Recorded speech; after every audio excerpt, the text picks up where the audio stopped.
Olá, e que bom receber vocês hoje, mais um sábado, para falar um pouquinho mais da minha história com o autismo, da história do Edinho, e como isso, influenciou a minha vida. E da vez passada eu expliquei das dificuldades que eu tive em momentos que parecia que realmente não estava dando mais para suportar o autismo. Nesses momentos, eu dei um passo para o lado, eu me refiz e continuei. E nessa luta diária com o autismo, na época que eu estou falando hoje, o autismo moderado do Edinho, teve também, eu tive muita dificuldade, muitos desafios, e um deles foi ensinar regras sociais e de comportamento para ele naquele período de pré-puberdade, puberdade.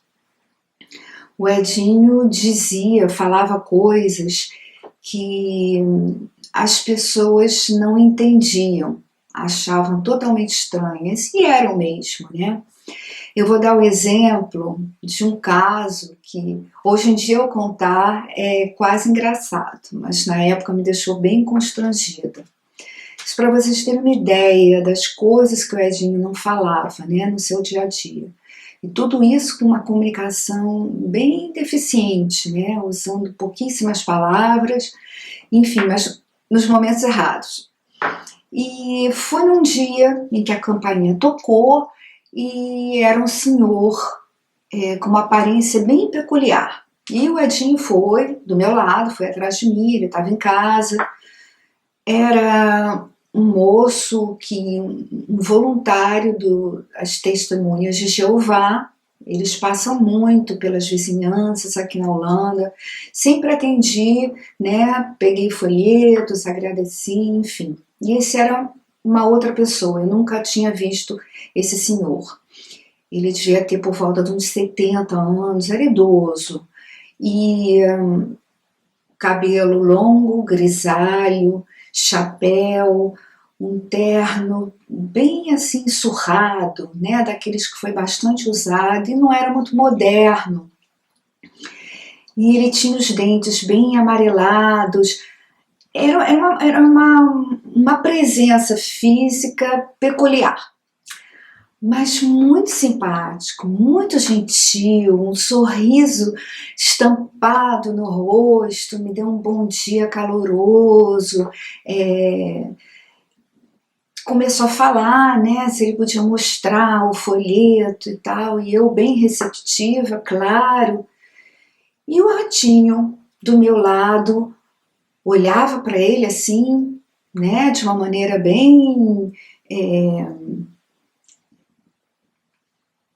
chata, né, tipo, fixando o olhar nele, na aparência física desse senhor, e perguntou, vou tentar traduzir para o português, um português quebrado, como ele falou no original, um holandês bem quebrado, né?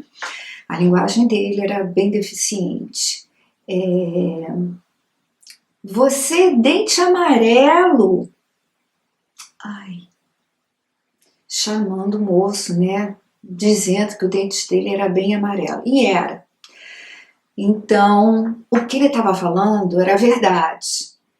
Mas não era uma coisa que a gente fala, né? Quando está perto de uma pessoa que tem o dente muito amarelo. E o senhor não se encabulou. Ele riu assim pro Edinho, continuou a vender o peixe dele, a falar comigo. E o Edinho insistindo. Você, dente feio, você dentista. E eu estava, né, constrangida. Aí eu falei para o senhor, me desculpe, meu filho tem autismo e ele fala às vezes tudo o que ele pensa. O senhor falou, não tem problema, enfim. A gente se despediu na boa, ele foi embora, e eu fiquei pensando como é que eu vou explicar isso pro Edinho, porque o holandês dele, né, a linguagem dele era também precária. Mas eu precisava fazer isso, porque eu sempre digo que autismo também não é desculpa, desculpa não, mas não é assim, é algo que a gente deva ignorar, ou dizer, não posso fazer nada, ele é autista. Claro, naquele momento, como era só um minuto com aquele moço, eu falei, né, o que acontecia na hora. Desculpe, meu filho tem autismo, não tem filtro, mas eu tinha que fazer alguma coisa sobre isso, a respeito. Eu precisava conversar com o Edinho e explicar que esse tipo de coisa ele não podia falar.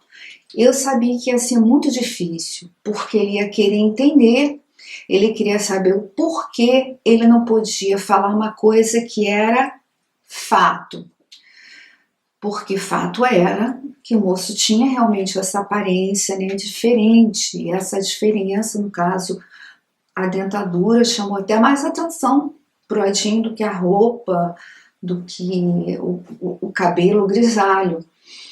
E foi a primeira vez que eu notei que eu tinha que ensinar o Edinho a se comportar socialmente. E o que foi que eu fiz? Eu sentei com ele já sentava, graças a Deus, e comecei a explicar, falando bem devagar, de uma maneira bem clara. Edinho, um moço, tem o dente amarelo, tem o dente feio, né? Que, se eu não me engano, o Edinho também falou alguma coisa sobre dente feio. Você tem razão, mas quando a gente, eu, você, o moço, a moça, qualquer pessoa, quando a gente tem o dente feio, nariz feio, boca feia, olho feio, tudo feio, amarelo, a gente é velho, magro, gordo, a gente não fala, a gente pensa, a gente escreve e mostra para a mamãe, a gente fala no ouvido. O que sussurrar não é bom, né? Sussurrar também não é legal, mas é melhor do que falar na frente de uma pessoa, na cara dela, né? No tacho, que a pessoa é feia. Então, foi desse jeito que eu comecei a perceber esse tipo de coisas e fui tentando ensinar. E a cada dia, ou a cada momento, era uma coisa diferente, porque um dia era isso, o moço tinha a dentadura bem feia, amarelada. Já no outro dia, ia ser outra coisa, era alguém que era muito gordo, era alguém que era muito magro, era alguém que era muito velho, e ele não ia, eu não queria que ele falasse, digamos assim. E eu queria que ele entendesse, porque os autistas, eles têm uma lógica também, né? Eles precisam entender para absorver, e para entender, para captar e para se comportar de acordo. Então, o foco era que ele entendesse. E nisso levou também bastante tempo, porque, inclusive, eu ensinando isso sobre esse moço pro Edinho, nesse momento de quase que treinamento, né, com ele, ele tenta entender, aí ele vira e pergunta: e grande pode? Posso falar que alguém é grande, ou que alguém é pequeno, que é alto, né? Ele quis dizer alguém que é alto. Então, esse tipo de coisa, o que pode, o que não pode. Aí eu comecei a escrever para ele já escrevia, né? Ele lia, ainda que falasse mal, que a linguagem fosse precária, ele sabia ler. E eu escrevi para ele tudinho, né, o que a maioria das pessoas não gosta de ouvir. Aí tinha gordo, magro, feio, chato, irritante, né? Roupa velha, roupa feia, enfim, eu fui tirando tudo que eu achava da minha cabeça, né? Achava que não era legal de uma pessoa escutar e fui escrevendo. E é claro que sempre tinha alguma coisa que eu esquecia, e aí chegava no momento X, ele soltava uma. Até que a ficha cai. Por que a ficha cai?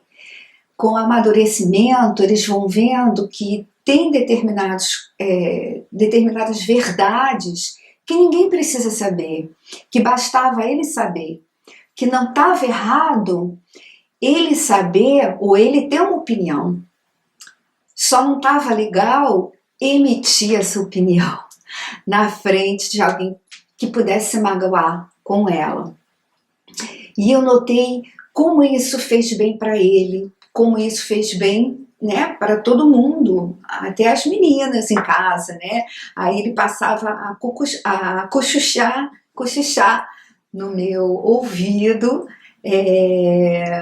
sei lá, se a saia da irmã não estava bonita, se ela estava muito maquiada. Então, todos os tipos de observações, até que ele não precisava nem falar isso para mim, né? Era a opinião dele, ele podia ter a opinião dele. Quando pedida, né? Aí sim ele podia emitir. Eu nunca ensinei o Edinho a mentir. Imagina, se a minha filha chega para ele e fala: Edinho, ia sair com o namorado, eu tô bonita. Se ele achasse que não estava bonita, ele podia falar. Mas ela perguntou. Agora, se ninguém pergunta, a gente não sai por aí ferindo as pessoas. E isso, gente, a gente pode ensinar para os nossos filhos, sim. No caso do Edinho, eu usava a comunicação dele, palavras simples, eu fazia de um jeito que eu sabia que ele ia entender. Outras pessoas podem usar os pictogramas, já outras pessoas que têm os filhos bem articulados, né, os autistas com alta cognição, bem inteligentes, mas que ainda falam esse tipo de coisa, também se pode educar, também se pode falar, chamar atenção no sentido, não de brigar, mas de ensinar que tudo que a gente faz ou que a gente fala tem uma consequência, né? Tem uma reação da outra pessoa. E eu tenho certeza absoluta que nenhuma pessoa autista quer ferir deliberadamente uma outra pessoa.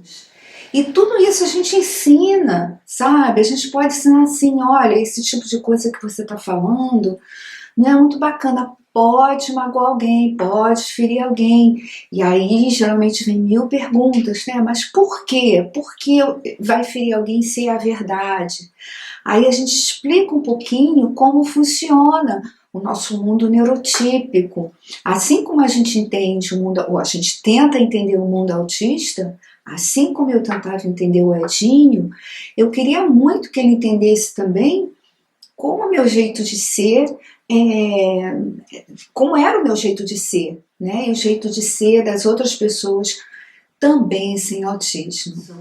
Foi muito tempo, foram muitas situações constrangedoras, mas valeu a pena investir nesse ensinamento de que nem tudo que é fato deve ser dito.